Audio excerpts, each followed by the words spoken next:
मंडळीच्या वतीने सर्व तरुणांच्या सहकार्यातून सर्व आबालवृद्ध माता भगिनीच्या सद्भावनेवरून संपन्न होत असलेला हा शिवकथा ज्ञानयज्ञ महोत्सव श्रावण मासाच्या निमित्ताने आपण संपन्न करत आहोत. भगवान शंकराची दिव्य कथा आपण श्रवण करत आहोत. पाठीमागे आपण पाहिलं की भगवान शंकर लग्नासाठी म्हणून हिमालय राजाच्या घरी येऊन पोचलेले आहे आणि भगवान शंकरांनी पहिल्यांदा मेनकेला एक लीला दाखवण्याच्या निमित्ताने विचित्र अशा प्रकारचं स्वरूप दाखवलं आणि नंतर पुन्हा तिला प्रसन्न करण्याकरता अतिशय सुंदर अशा प्रकारचं स्वरूप दाखवलं आणि मेना त्याच्या योगाने प्रसन्न झाली. मेनकेला मोठा आनंद वाटायला लागला. स्वतःच्या भाग्याचं वर्णन करायला लागली, पार्वतीच्या भाग्याचं वर्णन करायला लागली, आपल्या कुळाच्या भाग्याचं वर्णन करायला लागली आणि ज्या ज्या स्त्रियांनी महादेवाचं ते रूप पाहिलं त्या सगळ्या स्त्रिया पार्वतीच्या भाग्याची सराहना करायला लागल्या.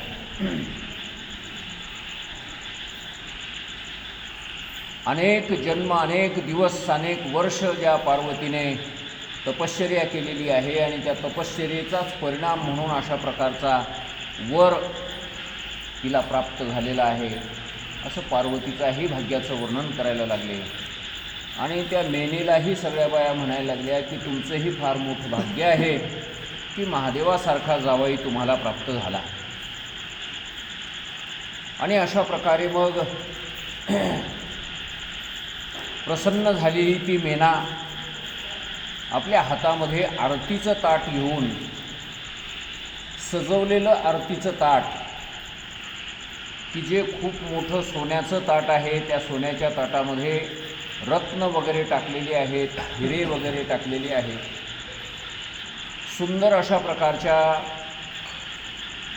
मोत्याच्या झालरी तयार करून त्या ताटाला सजवलेलं आहे आणि त्या ताटामध्ये अनेक वेगवेगळ्या प्रकारचे रत्न, लाल, पिवळे, निळे असे वेगवेगळे रंग त्या रत्नाचे आणि ते मस्त असं सजवलेले त्या ताटामध्ये असं ठेवलेलं आहे.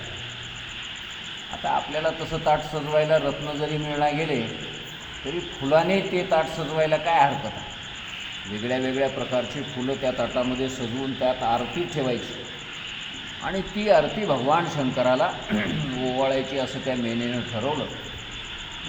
आणि ती सुंदर बनवलेली अशा प्रकारची आरतीचं ताट घेऊन मेना ज्यावेळेस महादेवाच्या समोर गेली त्यावेळेस तर तिला अधिकच आनंद व्हायला लागला आणि तिने महादेवाचं अगदी जवळून रूप पाहिलं. अतिशय सुंदर महादेव दिसायला लागले.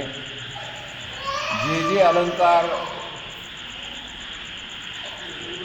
सर्पाचे गळ्यामध्ये होते अगोदर, कानामध्ये सर्प, गळ्यामध्ये सर्प, कमरेला सर्प, दंडात सर्प, मनगटात सर्प, चहूकडे अशा प्रकारचे सर्प अगोदर काही वेळापूर्वी ज्या मेनेला दिसत होते आता त्याच ठिकाणी सुवर्णाचे अलंकार दिसायला लागले. जणू त्या सर्पांनीच सुवर्णाचं रूप धारण केलेलं असावं, वेगवेगळ्या प्रकारच्या रत्नांचं रूप धारण केलेलं असावं अशा प्रकारचा महादेव अतिशय सुंदर दिसायला लागला. माथ्यावर चंद्राचा मुकुटच घातलाय की काय अशा प्रकारचे ते महादेव सुंदर दिसायला लागले.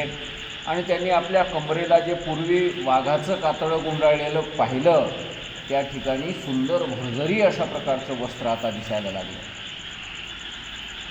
आणि असे ते महादेव पाहिले आणि त्या मेनेला फार मोठा आनंद वाटला, आल्हाद वाटायला लागला आणि तिच्या मनातला जो शोक होता, जी चिंता होती ती सर्वच्या सर्व अशा प्रकारे दूर नाहीशी झाली आणि तिने स्वतःच्या भाग्याची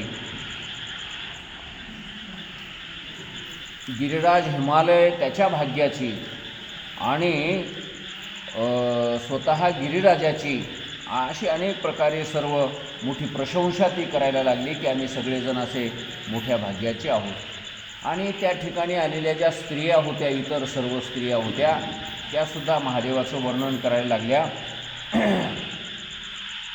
पार्वतीच्या भाग्याचं वर्णन करायला लागले. आणि त्या म्हणायला लागल्या की आजपर्यंत अशा प्रकारचा नवरदेव आम्ही स्वप्नातही कधी बघितला नव्हता. अनेक जन्मातल्या पुण्याच्या योगानेच अशा ह्या महादेवाचं आम्हालाही दर्शन झालेलं आहे, आम्ही त्या महादेवाला पाहिलेलं आहे, अशा त्या इतरही स्त्रिया वर्णन करायला लागलेल्या आहेत. आणि मग त्या ठिकाणी वेगवेगळ्या प्रकारचे गंधर्व गायन करायला लागले, अप्सरा नृत्य करायला लागल्या, वेगवेगळ्या प्रकारचे वाद्य वाजायला लागले. अशा प्रकारे त्या महादेवाचं स्वागत त्या ठिकाणी करण्यात आलं. आणि नंतर सगळे अशा प्रकारे वऱ्हाडी आपापल्या त्या बिऱ्हाड स्थानावर जाऊन थांबल्याच्या नंतर विवाह कार्याची आता सुरुवात होणार आहे. असा हा सर्व प्रसंग पाहून पार्वती माता ही गावाच्या बाहेर असलेल्या देवीची, कुलदेवीची पूजा करण्याकरता म्हणून निघालेली आहे. तिच्याबरोबर काही मैत्रिणी आहेत, पुढे वाद्य वाजत आहेत. आणि अशी सजून धजून आपल्या त्या मैत्रिणीबरोबर निघालेली, करवल्यांच्या बरोबर निघालेली ती पार्वती पाहिली या सगळ्या देवलोकांनी. आणि देवलोकांनाही मोठा आनंद वाटायला लागला. म्हणजे वा वा वा, एवढी सुंदर स्त्री आपण आतापर्यंत कधी पाहिली नाही. सावळा रंग आहे, अगदी नाकाडोळ्यामध्ये निटास आहे, जे जसं अंग असायला पाहिजे तशा प्रकारचे सर्व अंगाने परिपूर्ण अशा प्रकारची ही पार्वती आहे. महादेवाला शोभणारी पार्वती आहे आणि पार्वतीला शोभणारे महादेव आहेत. दोन्ही हा जोडा एकमेकाला अगदी जुळता मिळता आहे असं सगळे देवलोकही वर्णन करायला लागलेले आहेत. आणि मग इकडे सर्व अलंकाराने परिपूर्ण असलेली ती पार्वती, तिच्या पाठीवर लोंबणारी लांबसडक केसाची अशी भरदार वेणी, तिने नेसलेलं उंची अशा प्रकारचं वस्त्र, सर्व अंगभर असलेले अलंकार, असे हे सगळे धारण करून हळूहळू क्रमाक्रमाने त्या देवीची पूजा करण्याकरता म्हणून गेलेली आहे. देवीची पूजा संपन्न करून पुन्हा पार्वती माता आपल्या घरी परत आलेली आहे. आणि परत आल्याच्या नंतर वरपक्षाकडून त्या पार्वतीला आणलेले काही अलंकार, वस्त्र वरपक्षाकडून त्या पार्वतीला देण्यात आले. अनेक प्रकारचे अलंकार महादेवाकडूनही आलेले होते, कपडेही नाना प्रकारचे आलेले होते. आणि ते सर्वच्या सर्व पार्वतीला देण्यात आले. आणि नंतर महादेवालाही वधू पक्षाकडून आहेर देण्यात आला. त्यांनाही अनेक प्रकारचे अलंकार म्हणा, त्यावेळेस जे जे असेल ते. आता नवरदेवाला काय ते अंगठी देतात, कोणी लॅकिटच देतात, अजून कोणी गाड्या घोड्या देतात. त्याप्रमाणे जणू हे शेवंतीचाच कार्यक्रम आहे असं म्हणायला हरकत नाही. आणि अशा त्या शेवंतीच्या कार्यक्रमामध्ये महादेवाला सुद्धा सर्व आहेर वगैरे देण्यात आले, अनेक प्रकारचे अलंकार देण्यात आले. आणि महादेवाची आरती करून ओवाळणी करण्यात आली.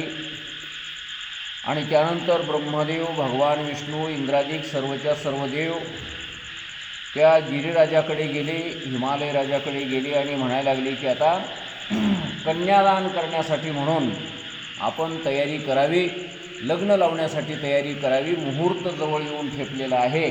अशा प्रकारची सूचना या इंद्रादिक देवांनी, भगवान विष्णूंनी हिमालय राजाला केलेली आहे. आणि त्याप्रमाणे हिमालय राजा कन्यादान करण्याकरता म्हणून त्या स्टेजवर येऊन बसलेले आहेत, त्या वेदीवर येऊन बसलेले आहेत. आणि इकडे सजलेले धजलेले ते भगवान शंकर सजवलेल्या नंदीवर बसलेले आहेत. जसे आता ते नवरदेव त्या गाडीवर बसून येतात किंवा काही कारमध्ये बसून येतात, काही घोड्यावर बसून येतात. पण महादेव कशावर बसले होते? नंदीवरच बसून आलेले होते. आणि नंदीवर बसलेले असे ते पांढरा शुभ्र नंदी, पांढरे शुभ्र महादेव, सर्व अलंकाराने सुसज्जित अशा प्रकारचे महादेव असे सुंदर दिसायला लागले की हजारो कामदेव त्यांच्यावरून ओवाळून टाकावेत. जणू हजारो सूर्याचा प्रकाश एका ठिकाणी करावा आणि त्याच्यापासूनच महादेवाला निर्माण करावं की काय, अशा प्रकारचे ते महादेव दिसायला लागले. अतिशय सुंदर. त्यांना एकच मुख आहे, पण त्यांच्या कपाळावर एक आगाऊचा डोळा, तोही कपाळावर जसं माणसं तिलक लावतात, कुंकू वगैरे लावतात किंवा चंदनाचा टिळा लावतात, त्याप्रमाणे भगवान शंकराच्या कपाळावर तो टिळ्याच्या स्वरूपामध्ये, तिलकाच्या स्वरूपामध्ये दिसायला लागला. आणि अशा महादेव त्या वेदीपर्यंत येऊन पोचलेले आहेत.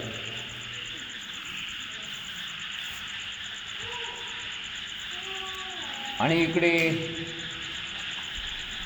पार्वती मातासुद्धा, नवरी झालेली पार्वती महादेवाच्या एका बाजूला येऊन बसलेली आहे. आणि इकडे मेना आणि हिमालय राजा हे दोघंही एकमेकाच्या बाजूला समोर बसलेले आहेत, नवरी नवरदेवाच्या समोर. आणि ब्राह्मण देवता त्यांना पूजा सांगताय. ब्राह्मण देवता त्यांना पूजा कशी करायची, काय कसं करायचं आहे, ते हे सगळं व्यवस्थित सांगणं चालू आहे. आणि त्यावेळेस त्या ब्राह्मण देवतांनी भगवान शंकराला आता कन्यादानाच्या अगोदर विचारायला सुरुवात केलेली आहे की भगवान नवरदेवा तुमचं नाव सांगा. आणि मग महादेवानं आपलं नाव सांगितलं. महादेव म्हणा, शंकर म्हणा, अशा प्रकारचं नाव सांगितलं. म्हणले तुमच्या पित्याचं नाव सांगा, बापाचं नाव सांगा. आता महादेव म्हणजे आता बापच नाही, आणि ते बाप कुठून आणावं आता, कोणाचं नाव सांगू आता, कोणता बाप म्हणून सांगू. महादेव काही बोललेच नाही. पुन्हा ब्राह्मण देवता म्हणायला लागले की नवरदेवा उशीर करू नका, लवकर सांगा, आपला मुहूर्त टळू नये, लग्नाचा मुहूर्त उशीर होऊ नये, लवकर लवकर सांगा.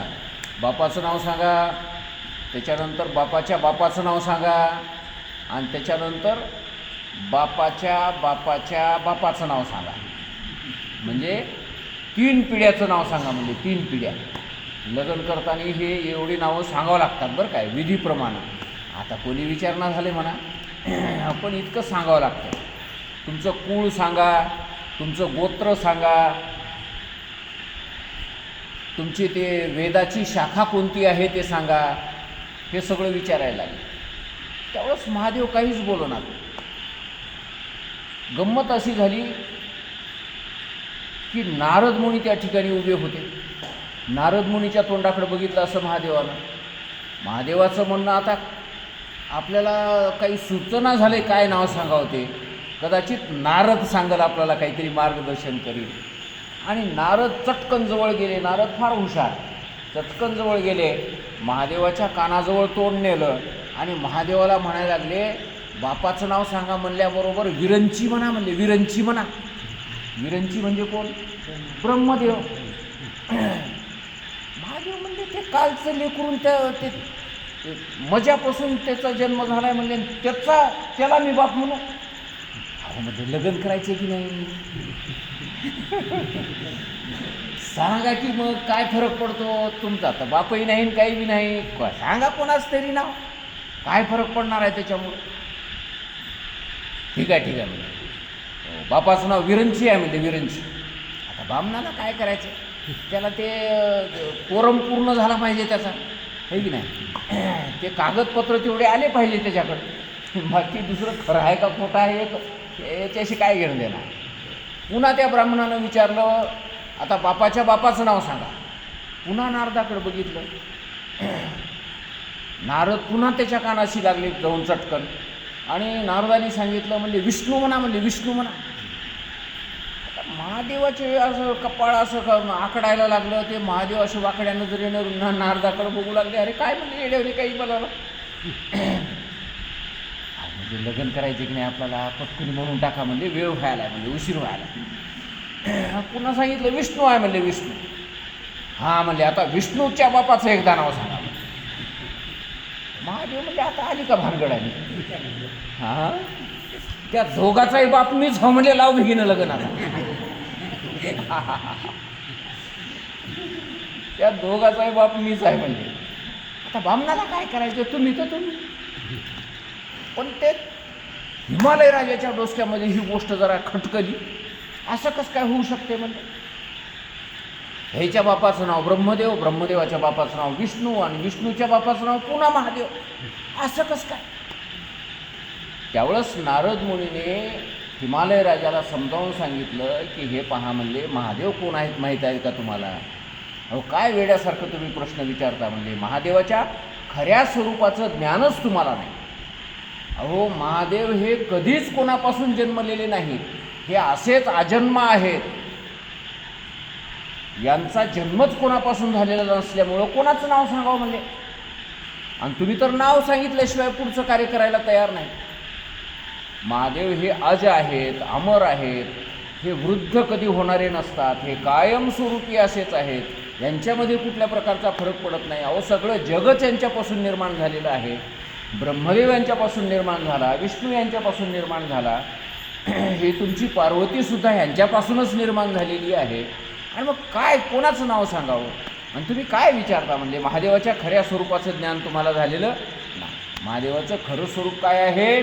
महादेवाचं खरं स्वरूप म्हटलं तर ओम हा ध्वनी महादेवाचं स्वरूप आहे.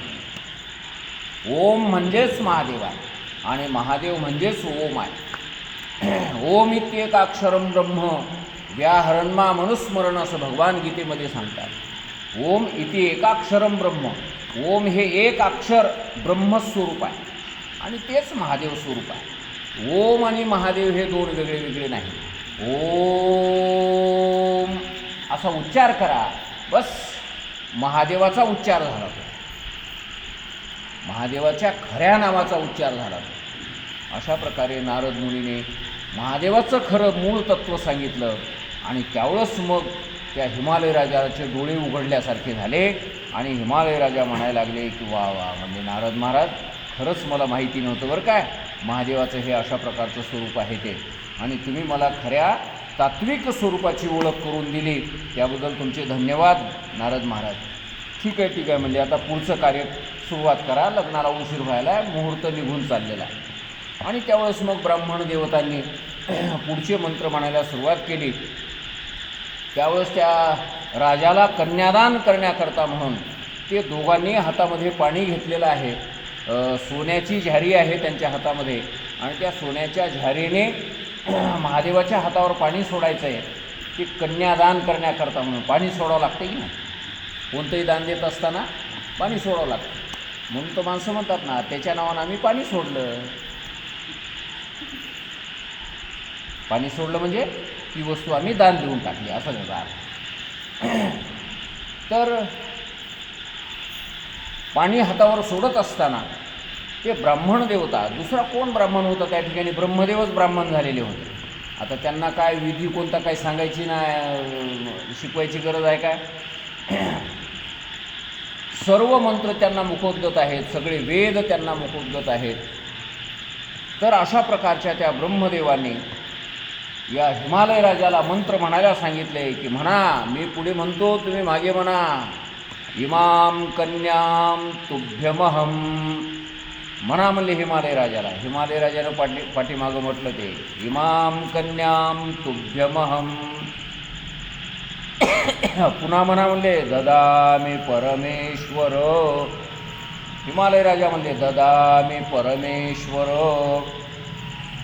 भार्यार्थम परिगृह्णीष्व.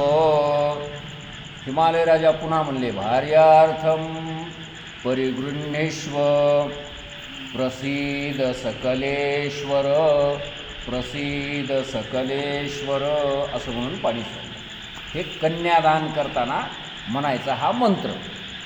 इमाम कन्याम तुभ्यम अहम ददामी परमेश्वर. हे परमेश्वरा, हे महादेवा, ही कन्या मी तुम्हाला दान देत आहे. भार्यार्थम, ही तुमची पत्नी व्हावी हा उद्देश मनामध्ये ठेवून मी ही कन्या तुम्हाला दान देत आहे.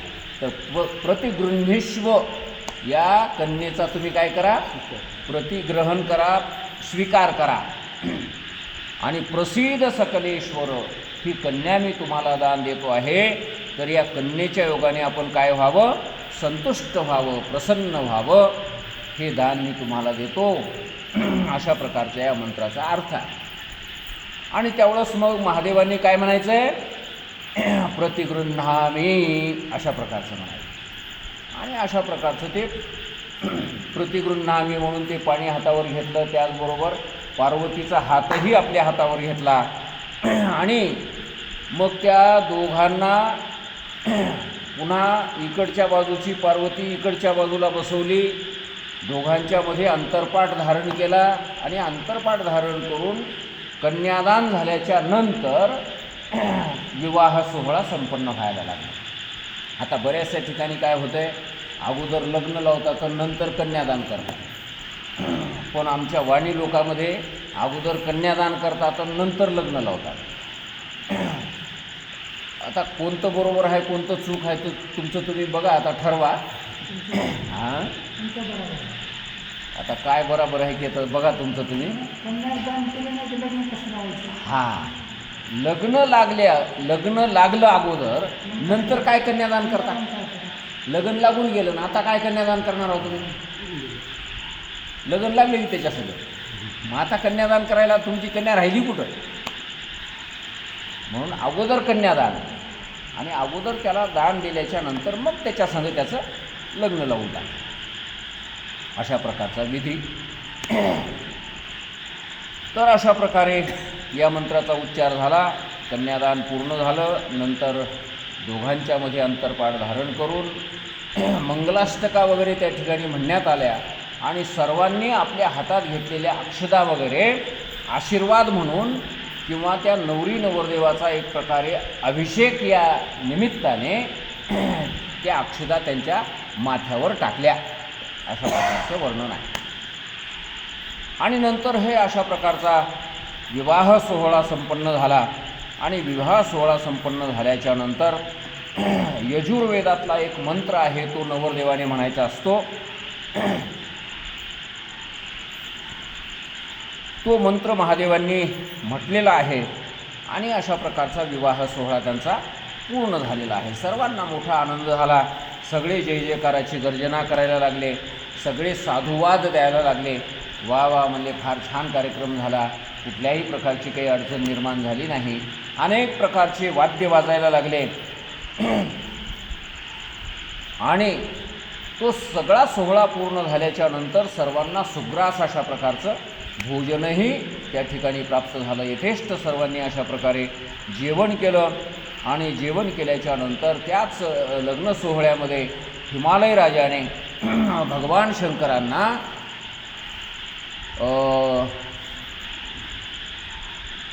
सजवलेल्या 1,00,000 गाई वरदक्षिणा म्हणून, किंवा आपण हुंडा म्हणा थोडक्यात, त्याच हुंड्याला थोडंसं चांगल्या प्रकारचं नाव म्हणजे वरदक्षिणा आहे की नाही, वराला दिलेली दक्षिणा. 1,00,000 गाई सजवलेल्या म्हणजे पाठीवर झुली घातलेल्या, पायामध्ये चांदीचे तोडे, सोन्याच्या शिंगाला ते आवरण सोन्याचं बसवलेलं, अशा प्रकारच्या त्या तरण्या बांड गाई दूध देणाऱ्या वासरासहित महादेवाला दिल्या. किती? 1,00,000 गाई दिल्या. आणि त्यानंतर 1,00,000 सजवलेले घोडे दिले म्हणून. आणि त्याच्यानंतर पुन्हा तेवढेच हत्तीसुद्धा सजवून सोन्याने रत्नाने वगैरे वगैरे झुली घालून त्या हत्तींनाही अशा प्रकारे दान दिलं. आणि त्याच्यानंतर संसारासाठी लागणाऱ्या सर्व वस्तू महादेवाला हिमालय राजाने दान दिलेले आहेत. अशा प्रकारे पार्वतीचं दान संपन्न झालेलं आहे. लग्न सोहळा पूर्ण झालेला आहे. आणि लग्न सोहळा पूर्ण झाल्याच्या नंतर त्या लग्नामध्ये बाकीचे जे बारीक सारीक विधी राहतात मग ते नवरी नवरदेव त्या एकमेकाचं सगळ्याचं दर्शन घेणे, अगोदर त्या सासऱ्याच्या घरी जाणे, मग ते घरामध्ये जाऊन ते भोजन वगैरे करणे. आता हे पहिल्याच्या पद्धतीप्रमाणे आता कसं आहे ते एवढं काही बारीक सारीक ध्यानात राहिलं नाही आता. फोटो काढायचं, हां फोटो बिटो काढायचं ते तवा नव्हतंच म्हणा ते फोटो काढायचं. आता हे नवीन निघालं फोटो काढायचं आहे की नाही. पहिलं फोटो काढायचं नव्हतंच. पहिलं आता हे आमच्या लग्नापासून फोटो काढायचं हळूहळू सुरू झालं. त्याच्या अगोदर काही नव्हतं. जवळजवळ 85-90 या काळापासून फोटो काढायला सुरुवात झाली. लग्नाचे आल्बम वगैरे तयार करणं सुरुवात झालं. आणि त्यावेळेस मग ते आल्बम तयार करून ते फोटो असं तयार करून ठेवायच्या, त्या आल्बममध्ये घालून ठेवायच्या. मग कोणता नवीन सोयरा आला किंवा महाराज घरला आला की ते चहा पाणी होत असतो, ते आल्बम त्याच्या पुढे टाकायचं. मग ते आल्बम त्यानं चाळीत बसायचं. मग त्यानं विचारायचं, ते घरमालक बसलेलं असते, ही फोटो कुठं काढलेली आहे. म्हणजे ही महाबळेश्वरला जाऊन काढलेली आहे. ती फोटो कुठं काढली तर म्हणजे हे भीमाशंकरला गेल्याच्या नंतर काढलेली आहे. मग त्यावेळेस ती त्याची पत्नी येते चहा घेऊन, ती त्या फोटोवर वाकून बघायला लागते. आणि बघता बघता म्हणते, अहो ही आपली जी दोघाची फोटो आहे म्हणली ही कुठं काढलेली आहे. तर त्यावेळेस ते नवरदेव काय म्हणा, ते तिचा मालक नवरा तिचा काय म्हणला माहीत आहे, हे नाही काय म्हणला, तिथं तू घोड्यावर बसलीस आणि घोडं पटकून खाली बसलं. दबरीच्या दबरी बायको घोड्यावर बसली आणि घोडंच बसलं खाली. हे तवाची फोटो आहे म्हणलं. असं म्हणल्याबरोबर तिला जे राग आला, अपमान झाल्यासारखा वाटला. मग ते घरी थांबला नाही, सोयऱ्यासंग बाहेरच. अशा गमती व्हायच्या त्या जुन्या काळामध्ये, त्या फोटो बघता बघता.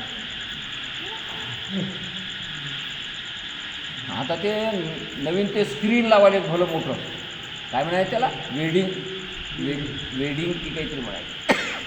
टी सर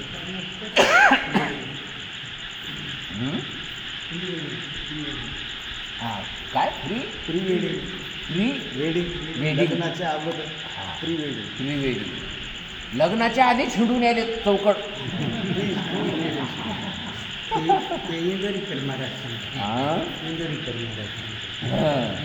लग्नाच्या आधी चौकट आग लावून यायले. मग ते इकडून नवरदेव ती उडत त्या कबुतराचे पंख लावलेलं नवरदेव इकडून उडत याला, नवरी इकडून उडत याली आणि आकाशात त्याच्या भेटी व्हायल्या त्या स्क्रीनवर. आणि ते लग्नाच्या आधीच बघायला मिळाले सगळ्या लोकांना. लोक म्हणायचं, आता लग्न काढा लावायचं. आधीच तर याच्या गाठी भेटी सगळ्या झाल्या, तर आता लग्न लावण्यातच काय मजा आहे. पण हेला ते लग्न लागल्यावर जेवायचं राहतंय, मग ते लग्न लावू दिवसभर बसावं लागतं. थोडा विनोदाचा भाग मला काय सांगायचं की अशा प्रकारे भगवान शंकराचं ते महादेव पार्वती दोघेजण नवरी नवरदेव त्या सासरेबुवाच्या घरामध्ये गेल्या, सगळ्यांचं दर्शन वगैरे घेतलं. त्या घरी बसल्याच्या नंतर सगळ्यांनी ते भोजन वगैरे त्यांना खाऊ घातलं. आणि नंतर त्याच ठिकाणी ते कामदेवाची पत्नी आली म्हणून रती, आणि ती म्हणायला लागली की महादेवा, तुमचं पार्वतीसोबत लग्न झालं, पण माझा नवरा मात्र तुम्ही जाळून भस्म करून टाकला. कृपा करून माझा नवरा मला परत मिळावा, असं काहीतरी करा. महादेवालाही वाटलं बो ठीक आहे, म्हणजे आपल्याला आता झाली जोड म्हणले, आता ह्याची तरी कशाला ताटातूट ठेवायची. ठीक आहे, म्हणजे तुझाही नवरा तुला मिळून जाईल. त्या नवऱ्याची काही खून आहे का तुझ्याजवळ सांग. तर तिने आपल्या पदरात बांधलेली नवऱ्याची राख होती संगतीच्या, आणि ती राखच महादेवाच्या हातात दिली.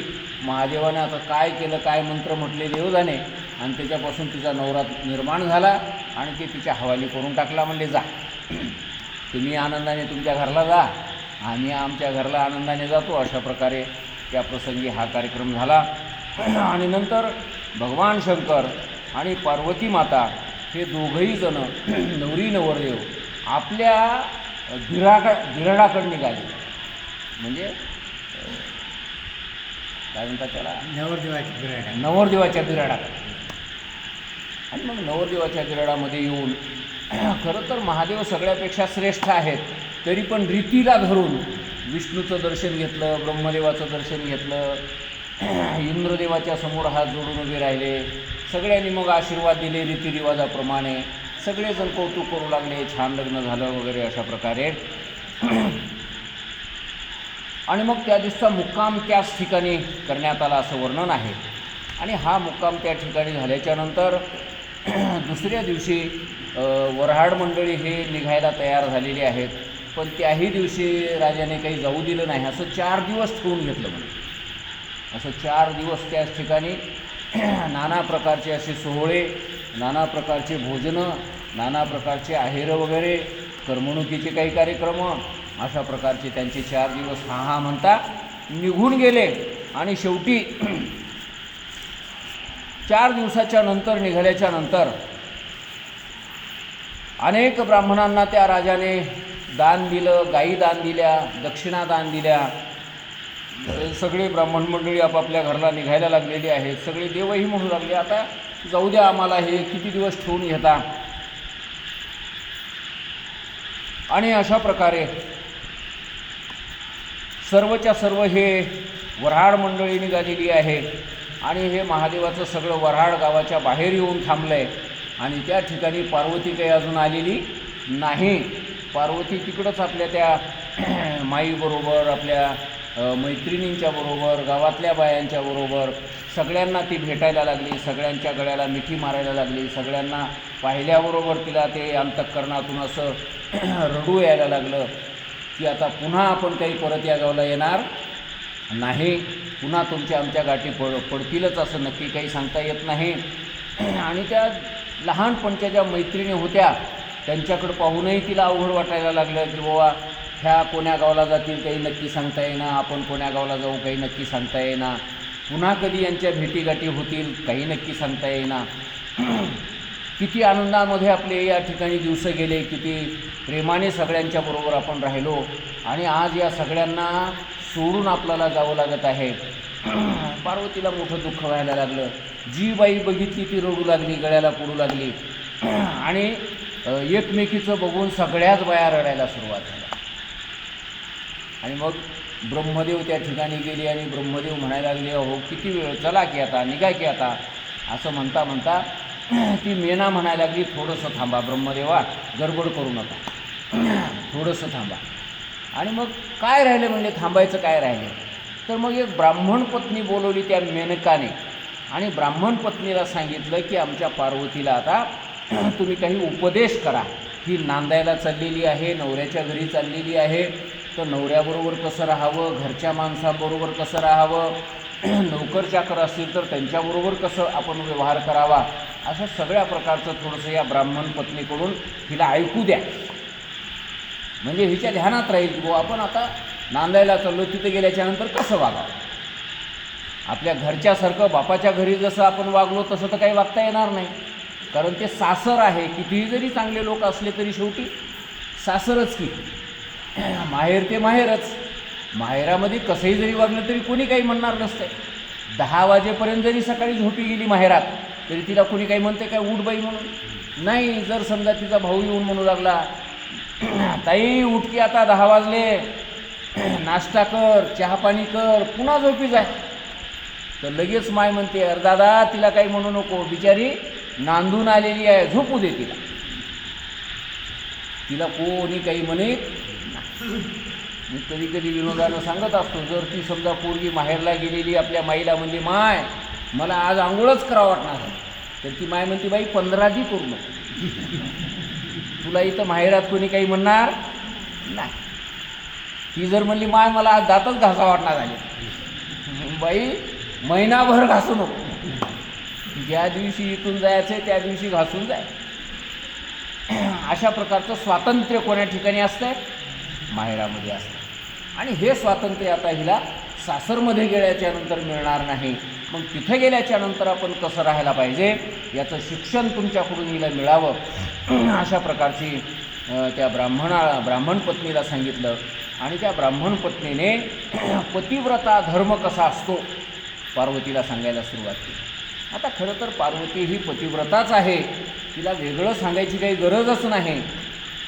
भगवान शंकराशिवाय तिचं मन दुसरीकडं अन्यथा होणेच शक्य नाही. तर तिला हे पतिव्रता धर्म सांगायचं काय कारण आहे? तर त्याचं कारण असं आहे की हे तिला सांगितलेलं आपण ऐकावं आणि आपण तशा प्रकारे वागण्याचा प्रयत्न करावा. तर तिनं सांगायला सुरुवात केली की बाबा हे पहा, माझे काही थोडक्यात वचनं मी तुला सांगणार आहे, जे धर्माला धरून आहेत, धर्म वाढवणारे आहेत आणि परलोकामध्ये सुद्धा कल्याण करणारे आहेत आणि जे कोणी ऐकतील त्यांनासुद्धा आनंद देणारे आहेत. अशा प्रकारच्या काही गोष्टी मी तुला सांगणार आहे. ती ब्राह्मण पत्नी पार्वतीला म्हणायला लागली. तर स्त्रीच्या जीवनामध्ये पातिव्रत्यापेक्षा मोठा धर्म कोणताही असू शकत नाही. आपला पती हाच तिच्यासाठी परमेश्वर आहे आणि पतीशिवाय दुसऱ्या कोणाचीही तिने मनातही कधी कामना करू नये किंवा इच्छा करू नये. अशा प्रकारे पतिव्रता धर्माचं तिने पालन करावं आणि ती पतिव्रता धर्माप्रमाणे जर राहत असेल तर तिच्यासारखी धन्य या जगामध्ये दुसरी कोणती नाही. जर कोणी पतिव्रता राहत असेल तर त्या पतिव्रतेच्या ताब्यात सगळी सृष्टी राहते. पतिव्रतेच्या ताब्यामध्ये देवी देवता राहतात. पतिव्रता म्हणलेलं ऐकावं लागतं सगळ्या देवी देवतांना. तर अशा प्रकारच्या काही गोष्टी ती सांगायला लागली की धन्या पतिव्रता नारी नान्या पूज्या विशेषतः पावनी सर्व लोकानां सर्व पापौघनाशिनी. पतिव्रता नारी कशी आहे? धन्य अशा प्रकारची नारी आहे. सर्व लोकांना ती पावन आहे, सर्व लोकांना ती पूज्य आहे आणि सर्व प्रकारच्या पापाचा नाश करणारी आहे. सेवते या पतिं प्रेम्णाः, प्रेमाने जी आपल्या पतीची सेवा करते आणि ते सुद्धा परमेश्वर वत्शिवे,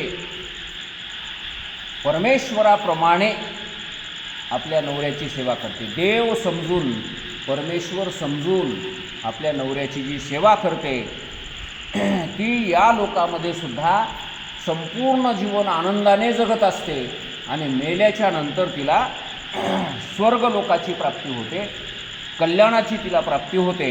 अशा प्रकारे पतिव्रता धर्माचं फार महत्त्व सांगितलं आहे. आणि मग ते पतिव्रता धर्म म्हणजे तरी नेमका काय आहे, कशा प्रकारे त्या धर्माचं आचरण करावं हेही सांगितलं. नवऱ्याच्या अगोदर झोपेतून उठावं, नवरा झोपल्याच्या नंतर झोपावं, नवऱ्याचं जेवण झाल्यावर जेवायला बसावं, नवऱ्याच्या आधीच उठून खात बसू नये. अशा प्रकारे नवऱ्याची अनन्य भावाने सेवा करावी. नवरा ज्याच्यावर प्रेम करतो त्याच्यावरच आपण प्रेम करावं. नवऱ्याचं ज्याच्यासंग भांडण आहे आपलंही त्याच्यासंग भांडण असावं, आहे की नाही. नवऱ्याचा शत्रू ते आपला शत्रू, नवऱ्याचा मित्र ते आपला मित्र, त्याच्यावर आपणही प्रेम करायला हरकत नाही. अशा प्रकारे त्या नवऱ्याच्या अनुषंगाने त्या पतिव्रतेनं वर्तन करावं. नाहीतर नवऱ्याचं मनोगत वेगळंच आणि ही चालली वेगळ्याच मार्गाने, असं जर असेल तर तिला पतिव्रता म्हणता येणार नाही. नवरा कसाही असो, तो हुशार असो हुशार नसो, तो एखाद्या अंगाने कमी असो, कसाही जरी नवरा असला तरी त्याला परमेश्वर समजून त्याची सेवा करावी. अशा प्रकारे त्या पतिव्रतेचा धर्म सांगितलेला आहे. त्या स्त्रीने आपल्या नवऱ्याच्या आज्ञेशिवाय कोण्या तीर्थाला जाऊ नये, कोण्या देवाची सेवा करू नये, कोण्या गुरुची सेवा करू नये, कोण्या महाराजाची सेवा करू नये. तिच्यासाठी सगळं, महाराज तरी आपला नवरा आहे, गुरु तरी आपला नवरा आहे, देव तरी आपला नवरा आहे. तिनं वेगळ्या कोण्या पुरुषाकडे गुरु समजून महाराज समजून कदापि बघण्याची गरज नाही. कोण्या तीर्थाला सुद्धा नवऱ्याची आज्ञा सोडून जाता कामा नये. तर कारण तिच्यासाठी नवऱ्याच्या पायाचं तीर्थ हेच सगळ्या तीर्थाचं तीर्थ आहे आणि त्या तीर्थाचं जर तिनं सेवन केलं तर जगातले सगळे तीर्थ तिनं सेवन केल्यासारखे झाले. सगळ्या तीर्थाचं पुण्य तिला घरी बसून मिळते. सगळ्या तीर्थाला भटकत फिरायची गरज नाही. तस्मिन् सर्वाणि तीर्थानि क्षेत्राणि च न संशया. सर्व तीर्थ आणि क्षेत्र त्या नवऱ्याच्या चरणाच्या जवळ तिला प्राप्त होत असतात. म्हणून नवरा कसाही असो त्या नवऱ्याची आपण सेवा करावी, अशा प्रकारचा हा पतिव्रता धर्म या ठिकाणी खूप सुंदर अशा प्रकारे वर्णन केलेलं आहे. तर विधेर विष्णोर हराद्वापी पतिरेको अधिको मता. साक्षात त्या पतिव्रता स्त्रीच्या समोर भगवान विष्णू जरी येऊन उभं राहिला तरी त्या पतिव्रता स्त्रीने आपल्या नवऱ्यालाच जास्त महत्त्व द्यायचं आहे, विष्णूला जास्त महत्त्व द्यायचं नाही. जरी समजा त्या पतिव्रता स्त्रीच्या समोर महादेव येऊन उभं टाकला किंवा ब्रह्मदेव येऊन उभं राहिला तरी नवऱ्यापेक्षा त्या ब्रह्मदेवाला आणि महादेवाला सुद्धा जास्त महत्त्व द्यायचं नाही. पतिव्रताया देवेशी स्वपती शिव एवच. स्वतःचा पती हाच महादेव आहे तिच्याकरता, स्वतःचा पतीच तिच्याकरता विष्णू आहे, स्वतःचा पतीच तिच्याकरता ब्रह्मदेव आहे, तो गुरूंचा गुरु आहे. अशा प्रकारे त्या पतिव्रता स्त्रीने आपल्या पतीची सेवा करावी. भर्ता देवो गुरुर्भर्ता. देव तिच्यासाठी नवरा आहे, गुरु तिच्यासाठी आपला नवरा आहे. धर्म तीर्थ व्रतानिच. धर्म असो, तीर्थ असो, व्रत वैकल्य असो ते सुद्धा पतीच्या अनुषंगाने, पतीच्या मनोगताप्रमाणे तिने करावेत. तस्मात् सर्वं परित्यज्य पतिमेकं समर्चये. व्रत असो, तीर्थ असो ते सर्वच्या सर्व तिने त्याग करावेत आणि केवळ पतीची सेवा करावी. तर सगळे धर्म, सगळे तीर्थ, सगळे व्रत तिला त्या ठिकाणी घडून जातात. अशा प्रकारे पतिव्रतेचं खूप महात्म्य या ठिकाणी वर्णन केलेलं आहे. सा धन्या जननी लोके सा धन्यो जनकः पिता धन्यस्सच पतिर्यस्य गृहे देवी पतिव्रता. ज्या घरामध्ये पतिव्रता स्त्री राहते त्या घरातला नवरा तो धन्य आहे, तिचा सासरा धन्य आहे, तिची सासू धन्य आहे, तिचे माय धन्य आहे, तिचा बाप धन्य आहे. पतिव्रता स्त्री ही 3 कुळाचा उद्धार करते म्हणा. एकतर तिच्या माईच्या कुळाचा उद्धार करते, तिच्या बापाच्या कुळाचा उद्धार करते आणि तिच्या नवऱ्याच्या कुळाचा उद्धार करते. 3 कुळाचा उद्धार करणारी जर कोण स्त्री असेल तर त्या स्त्रीचं नाव आहे पतिव्रता. नाहीतर आपल्या बाया पतिव्रता आणि ही खालता अशी पतिव्रता नसते. तर असो अशा प्रकारे अनेक प्रकारे पतिव्रता स्त्रीचं वर्णन केलेलं आहे. आणि हे सगळं वर्णन केल्याच्या नंतर अनेक पतिव्रता स्त्रियांची उदाहरणं सांगितली त्या ब्राह्मण पत्नीने. आणि ती म्हणायला लागली की हे पहा, 4 प्रकारच्या पतिव्रता असतात असं शास्त्राने वर्णन केलेलं आहे. जी स्वतःच्या मनानेच पतीशी अनुकूल राहते तिला श्रेष्ठ पतिव्रता म्हणावी. जिच्या स्वप्नातही परपुरुषाचं चिंतन कधी येत नाही, परपुरुष तिला जगामध्ये कोणी पुरुषच दिसत नाही आपल्या नवऱ्याशिवाय. काय कमाल आहे बघा. सर्वात श्रेष्ठ पतिव्रता नंबर 1ची कोणाला म्हणावं? जिला जगामध्ये नवऱ्याशिवाय दुसरा गडी दिसतच नाही. मग आता हे मिशावाले दाढीवाले हे जे हात भोवताल ते कोण हात? हे तिच्या हिशोबानं गडी नव्हतच. अशा प्रकारची जिची भावना आहे ती श्रेष्ठ पतिव्रता. दुसऱ्या क्रमांकाची जी पतिव्रता आहे ती दुसऱ्या परपुरुषाकडे पाहते, पण कसं पाहते? आपल्यापेक्षा वडील असेल तर बाप समजून पाहते, आपल्या बरोबरीचा असेल तर भाऊ समजून बघते, आणि आपल्यापेक्षा धाकटा जर असेल तर आपल्या लेकराप्रमाणे, आपल्या पोराप्रमाणे त्याला समजते. असे 3 प्रकारचे नाते परपुरुषाबद्दल ती पतिव्रता स्त्री बाळगीत असते. 3च प्रकारचे नाते. त्याच्याशिवाय 4थं नातं दाजीन भाऊजीन हे 4थं नातं तिच्याकरता नाही. तिच्यासाठी हे 3च नाते. एक तर वडील असेल तर बाप, बरोबरीचा असेल तर भाऊ, धाकटा असेल तर आपल्या पोरासाठी. रामायणामध्ये हे 3 नाते गड्यांनी सुद्धा बाळगावेत असं सांगितलं. बायांनीच हे 3 नाते बाळगावत असं नाही, गड्यांनीसुद्धा हे 3 नाते बाळगायचे. एक आपली धर्मपत्नी सोडून बाकी जगातल्या सर्व स्त्रियांच्याबद्दल 3 नाते असावे. आपल्यापेक्षा वडीलबाई जर असेल तर ती आपल्या आईप्रमाणे आहे, बरोबरीची असेल तर बहिणीप्रमाणे समजावं, आणि धाकटी असेल तर आपल्या मुलीप्रमाणे समजावं. तर अशा प्रकारचा हा सुंदर उपदेश त्या ब्राह्मण पत्नीने पार्वती मातेला केला. आणि पार्वती मातेला सांगितलं की तू मुळातच पतिव्रता आहेस, तुला आणखी जास्त सांगण्याची गरज नाही. आणि तूसुद्धा जशी पाठीमागं अनुसूया झाली, अत्री झाली, अत्री ऋषीची पत्नी अनुसूया झाली, अशा अनेक स्त्रिया झाल्या, सावित्री झाली, त्याप्रमाणे तूसुद्धा कीर्तीला प्राप्त होशील अशा प्रकारचा आशीर्वाद तिला दिला. आणि त्या ब्राह्मण पत्नीने पार्वतीला म्हणले की आता तू माझ्या आज्ञेनुसार आपल्या पतीसोबत जाऊन आनंदाने आपल्या पतीच्या सहवासामध्ये राहावं, अशा प्रकारचा उपदेश तिला दिला. आणि नंतर हिमालय राजाच्या पत्नीला मेनेला सांगितलं की म्हणले मला जे काही सांगायचं होतं ते मी हिला सांगितलेलं आहे, आणि आता हिला आपल्या नवऱ्याबरोबर काढून द्यायला हरकत नाही. आणि ज्यावेळेस अशा प्रकारे ती पार्वती निघालेली आहे त्यावेळेस त्या मेनेलाही खूप रडायला येऊ लागलं. तिचा बापही मोठ्याने धाय मोकळून रडायला लागला. पुन्हा पुन्हा आपल्या त्या पार्वतीच्या गळ्याला मिठी मारून रडायला लागला. तिचे जे भाऊबंद होते, तिच्या ज्या भाऊजया वगैरे होत्या, ते सर्वच्या सर्व रडायला लागले. आणि काही बाया तर दुरून येता येताच रडायला सुरुवात करून तिकूनच रडत येऊ लागल्या. आणि त्या रडण्याचा असा आकांत, आणि ते रडता रडता जुन्या आठवणीसुद्धा करू लागले म्हणते.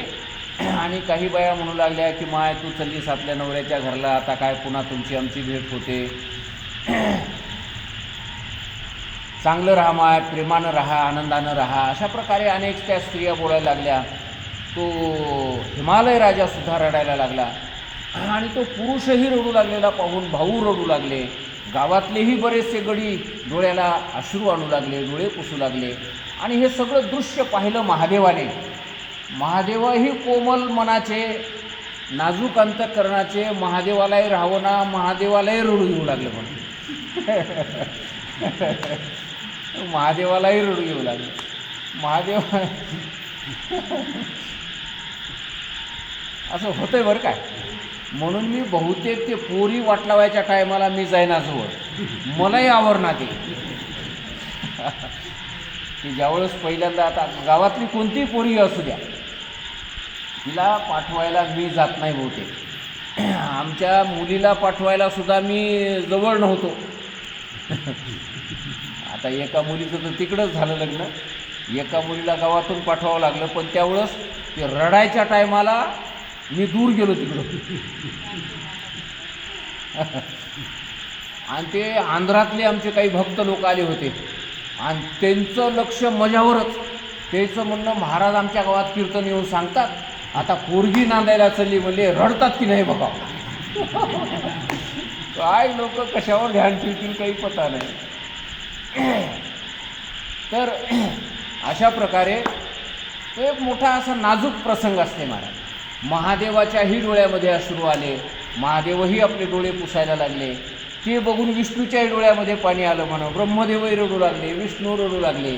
आणि अशा प्रकारचा हा ते पहिल्यांदा नांदायला जाण्याचा प्रसंग फारच अवघड प्रसंग झाला असं वर्णन करण्यात आलं आहे.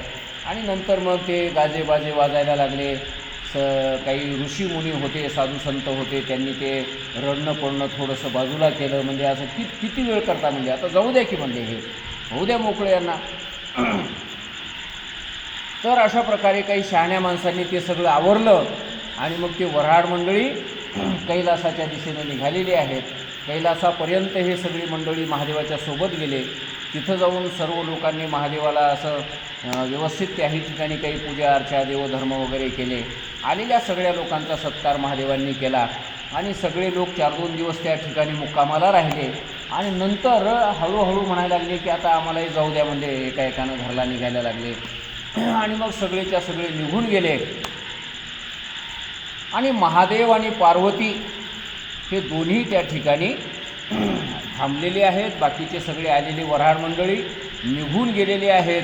आणि महादेव पार्वतीला म्हणतात की पार्वती, आपलं हे लग्न आता नवीन पहिल्यांदाच झालं आहे असं समजायचं काही कारण नाही. तू पाठीमागलच्याही जन्माची तुला आठवण आहे. पाठीमागं दक्ष प्रजापतीच्या पोटी तुझा जन्म झाला होता. तू सती म्हणून जन्म घेतला होता. त्या ठिकाणी आपलं लग्न झालं होतं आणि त्या ठिकाणी काही कारणामुळे तू त्या दक्षाच्या यज्ञामध्ये स्वतःचं दहन करून घेतलीस आणि तीच पुन्हा एकदा या हिमालयाच्या पोटी जन्माला आलेली आहेस. आणि म्हणून आपलं हे नातं जुनंच नातं आहे. हे काही नवीन अशा प्रकारचं नातं नाही. अशा प्रकारे हळूहळू महादेव पार्वतीने अशा प्रकारे बोलायला सुरुवात केली.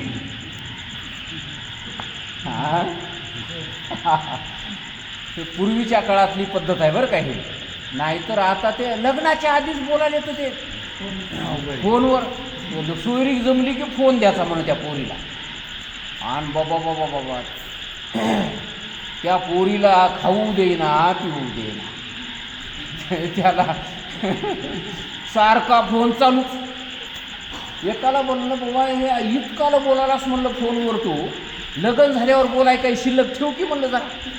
ते म्हणला महाराज लग्न झाल्यावर कशाला बोलायचं आहे म्हणलं. लग्न झाल्यावर भांडणच करायचे राहतात म्हणलं आणि काय बोलायचं राहतं. मी म्हणलं तेही खरंच आहे. हां जे बोलायचं आहे ते आधीच सोडून चाललं आहे. बरं रोज रोज काय बोला. जेवलीस काय, काय केली ती भाजी,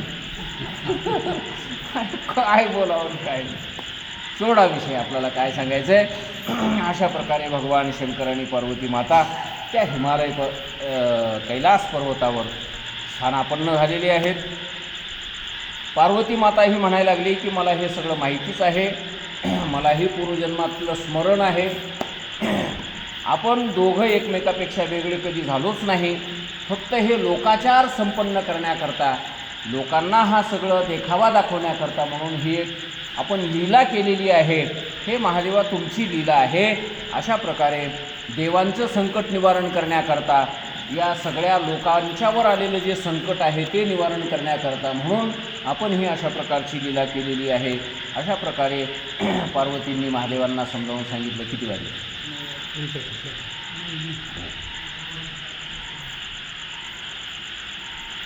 आणि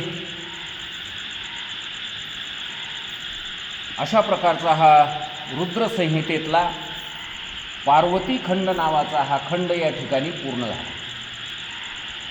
या खंडाचं जे कोणी श्रवण करतो, भगवान शंकराच्या पार्वती मातेच्या विवाहाचं, शिवविवाहाचं, शिवाशिव विवाह, हा विवाह कोणता विवाह आहे? शिवाशिव विवाह. शिवा म्हणजे पार्वती आणि शिव म्हणजे महादेव, या दोघांचा झालेला विवाह. याचं नाव काय? शिवाशिव विवाह. आणि या शिवाशिव विवाहाची कथा, मंगलमय अशा प्रकारची कथा आपण सर्वांनी श्रवण केलेली आहे. ज्या कोणी ही कथा श्रवण केलेली असेल त्याचा सर्व प्रकारचा शोक नाहीसा होतो, त्याला आनंदाची प्राप्ती होते, धन आणि आयुष्य त्याच्या जीवनामध्ये वृद्धिंगत होत असतं. अशा प्रकारे ज्या कोणी हे भगवान शिवाची मन लावून कथा ऐकलेली असेल त्याला अशा प्रकारचं हे फळ प्राप्त होत असतं.